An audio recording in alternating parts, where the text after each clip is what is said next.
안녕하세요. 대기업에서 항공산업을 담당하고 있는 담당 멘토 김기동입니다. 자, 오늘은 대한항공의 추가적인 상승 모멘텀에 좀 살펴보도록 할 텐데요. 일단 두 가지가 있다라고 설명을 들어볼 수 있겠죠. 하나는 합병에 대한 상승 모멘텀이라고 할 수 있겠고요. 두 번째는 이제 대한항공 같은 경우에 여객의 수요가 급증하다 보니까 노선에 따라서 이 실적적인 측면이라고 설명을 드릴 수 있겠습니다. 그래서 저희가 아시아나 화물 현재 인수 현황이 어떤지 함께 살펴보도록 할 거고요. 그 이후에 이제 수요가 폭증하는 중국 노선, 즉 마카오 노선을 매일 취항한다고 하는데 여기에 대한 내용 함께 살펴보면서 실적적인 측면도 함께 살펴보도록 하겠습니다. 이제 마지막으로 대한항공의 차트를 조합을 좀 간단하게 보시면 최근에 유가가 좀 큰 폭으로 하락을 하고 리스크적인 측면이 좀 축소되다 보니까 주가가 좀 반등을 하고 있는 모습을 보여주고 있습니다. 사실 이런 유류비 같은 경우에는 매출 원가의 30%를 차지하고 있기 때문에 1달러가 오르면 하나로 약 400원 손실을 합니다. 하지만 이러한 상황에서 현재 유가가 좀 큰 폭으로 하락을 한 모습을 보여줬기 때문에 대한항공은 좀 긍정적이라고 볼 수 있겠고요. 따라서 여기에 대해서 저희가 향후 어떠한 대응 전략을 짜야 되는지까지 이번 시간에 이러한 순서대로 좀 중요한 내용들 하나하나 설명해 드릴 테니까요. 영상 시청해 주시기 전에 구독과 좋아요 한 번씩만 눌러주시기를 부탁드리도록 하겠습니다. 현재 대한항공 같은 경우에는 합병이 딱 한 나라가 남았죠. 바로 미국인데요. 미국 같은 경우 이제 6월 중으로 이제 결과를 좀 알 수 있을 것 같아서 여기에 대한 내용들은 저와 함께 좀 지켜보시면 좋을 것 같고요. 이 미국의 합병 승인을 받기 이전에 저희가 지켜봐야 되는 부분이 EC입니다. EC는 이렇게 합병의 승인을 받긴 했지만 아시아나 화물 매각을 좀 걸었고 이제 TA항공한테 이제 유럽 노선을 걸으면서 이런 독점에 대한 부분을 좀 우려하면서 반납하라는 내용이 나왔죠. 따라서 합병을 저희가 지켜보기 위해서는 현재 두 가지를 봐야 되는데요. 미국과 유럽입니다. 이번 시간에 이제 유럽, 특히 유럽과 관련된 아시아나 화물의 매각에 대해서 조금 자세하게 설명해 드리도록 하겠습니다. 현재 상황을 좀 설명을 드리면 대한항공과 아시아나 이 합병에서 화물 매각 쪽에 입장이 좀 있습니다. 이 두 양사의 입장을 제가 좀 고려해 본다고 한다면 아시아나 항공 같은 경우에는 현재 이제 부채도 많고 그렇기 때문에 좀 가격에 민감하다라고 볼 수 있겠고요. 대한항공 측도 이게 좀 높은 가격에 팔고 싶습니다. 하지만 여기에 반대해서 이제 유럽 같은 경우, 이씨 같은 경우는 이 매각 이후에 경쟁을 유지하는 것을 가장 중요하게 보기 때문에 좀 이해관계가 좀 복잡한 상황이다라고 설명을 드릴 수 있겠습니다. 그렇다면 현재 아시아나 화물의 매각 상황은 어떨까요? 이러한 상황을 좀 지켜보기 위해서는 저희가 좀 간단하게 이 제주항공이 아시아나 인수를 처리를 했기 때문에 여기에 대한 내용을 좀 간단하게 살펴보는 게 중요할 것 같은데요. 내용을 좀 살펴보면은 아시아나가 화물 매각 사업을 신사한 결과 여러 가지 불가피한 사정으로 이렇게 인수 제한을 한계가 있다. 제한하기에는 한계가 있다고 봤고요. 인수 후 성과에 대한 불확실성 그리고 기존 여객 사업과의 시너지 등 제한된 상황에서 좀 최선을 다했다가 검토를 하겠다고 설명했는데 여기에 대한 내용들을 좀 저희가 살펴본다고 하시면 일단 기대했던 것보다 화물 수익성이 기대했던 것보다 좀 못 미쳤다라고 볼 수 있겠습니다. 실제로 이제 입찰 전까지는 5천억 원에서 7천억 원 수준으로 거래되는 매각 금액이요. 본 입찰이 시작하고 나서는 3천억 원에서 이제 5천억 원 수준까지 많이 나아졌습니다. 이 부분을 보게 된다고 한다면 화물 사업 부문의 가치가 시장의 예상보다는 좀 나아진다라고 볼 수 있겠습니다. 여기에 대해서 현재 이 매각에 대한 좀 중요한 내용이 있습니다. 바로 이 화물사업 분야 매각 대상에서 경납고라든가 아니면 지상조업사 서비스를 좀 제외를 했습니다. 지상조업 같은 경우에 이제 항공사의 이착륙을 좀 도와주는 것이다 라고 좀 이해하시면 쉬울 것 같습니다. 따라서 화물 부분을 인수하더라도 해당 요소들을 인수자들은 좀 자체적으로 마련해야 된다라고 볼 수 있겠고요. 또 두 번째로 중요한 게 이제 화주입니다. 아시아나항공이 기존에 유지하던 화주의 계약을 승계하는 조건이 없었습니다.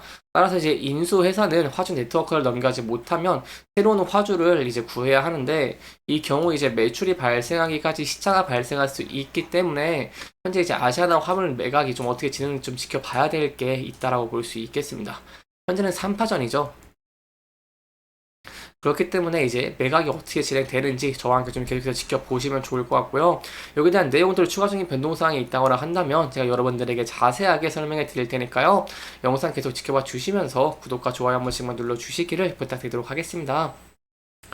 여기까지 이제 아시아나 항공의 이제 매각에 대한 내용들 함께 지켜봤고요. 저희가 두 번째로 제가 추가 상승 모멘텀 두 가지 있다라고 말씀을 드렸죠. 두 번째는 실적입니다. 대나무 같은 경우에 이제 합병에 대한 기대감도 상승을 했지만 이제 실적에 대한 기대가 많이 증가를 했습니다. 특히 일본기 같은 경우에는 대한항공의 효자 역할을 하는 이런 미주 노선에서 좀 좋은 수익들이 나오면서 이 수익 성장의 측면에서 좀 굉장히 좀 좋은 모습을 보였다라고 볼 수 있겠죠. 이런 상황에서 이제 1분기도 좋은 실적을 낼 수 있을지 좀 기대가 커지고 있다라고 볼 수 있겠는데요. 그 중에 좀 중요하게 봐야 되는 분이 바로 이제 중국입니다. 제가 중국 같은 경우에는 굉장히 중요하다라고 설명을 드렸습니다. 왜냐면은 이 중국의 여객을 좀 보면은 641% 폭증을 하기도 했죠. 이렇게 1분기에. 그렇기 때문에 현재 이런 화물 시장에서 좀 경쟁이 치열해지고 있는 동남아와 일본을 제외하고 좀 좋은 실적을 낼 수 있는 곳이 중국인데, 여기서 좀 좋은 소식이 있습니다. 바로 대한항공이 마카오 치항을 7월부터 매일 띄운다는 것이죠. 세부적인 내용을 좀 살펴보면 이 주 7회 일정으로 매일 마카오를 운행할 예정이기 때문에 제가 앞으로 지켜봐야 되는 부분들은 이 대한항공이 중국 노선, 마카오 노선으로 또 실질적인 측면을 겨냥할 수 있을지 함께 지켜보시는 게 중요할 것 같습니다. 여기까지 대한항공에 대한 내용들 함께 지켜봤고요. 차트적인 부분 간단하게 살펴보도록 하겠습니다.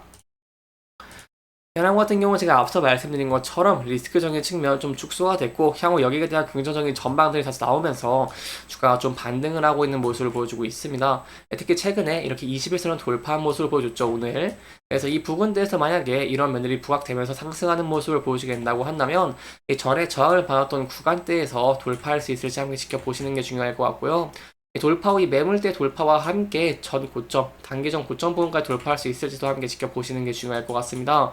사실 이 부분 같은 경우에는 이 장기 이평선도 좀 걸쳐 있는 곳이기 때문에 이 부분은 돌파 후에 안착하게 된다고 한다면 여기에 대해선 추가적인 상승 추세 기대해 볼 수 있겠다라고 볼 수 있겠고요. 하지만 리스크적인 측면 항상 존재합니다. 예를 들어 유가 같은 경우 1달러 오르면 약 400억 원 손실이 나고, 환율 같은 경우에도 10원이 오르게 된다고 한다면 270억 원의 외화평가 손실이 나기 때문에 이러한 리스크가 좀 부각되면서 하락하는 모습을 보여주게 된다고 한다면 이 전에 좀 크게 보겠습니다. 이 지지를 받았던 구간대에서 지지를 받을 수 있을지 함께 지켜보시는 게 중요할 것 같고요. 이 부근대를 이탈하게 된다고 한다면 이 전 저점부까지 좀 열려있다는 부분도 염두에 두시면 좋을 것 같습니다. 여기까지 좀 차트에 대한 내용도 설명해 드렸고요. 이 마지막으로 좀 수급적인 측면 함께 살펴보도록 하겠습니다. 대한항공이 본격적으로 상승을 시작한 시기는 이제 10월입니다. 이 10월을 저희가 이런 수급적인 측면과 함께 좀 본다고 하시면요. 여기서 위에 보이시는 게 이 10월부터 이 현재까지 현재 이제 기관과 외국인의 이 수급적인 측면입니다. 보시면 기관계는 계속해서 매도란 모습을 보여줬고 이 주체가 외국인입니다. 따라서 외국인의 매수세가 좀 굉장히 중요하다라고 볼 수 있겠는데요.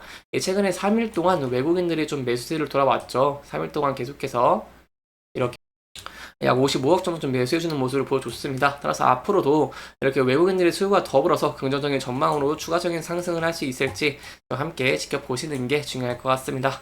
이렇게 이번 영상에서는 현재 아시아나 화물 매각에 대한 현황, 그리고 이 마카오 노선 신규 취향에 대한 내용들 함께 짚어보면서 진행을 했고요. 해당 영상은 개인적인 의견이 많이 들어갔기 때문에 투자자분들의 주관적인 생각과 해당 내용을 토대로 현명한 선택을 하시면 좋을 것 같습니다. 이렇게 영상 잘 보셨다면 좋아요와 구독 부탁드리면서 오늘 영상 마무리하도록 하겠습니다. 여기까지 시청해주셔서 감사합니다.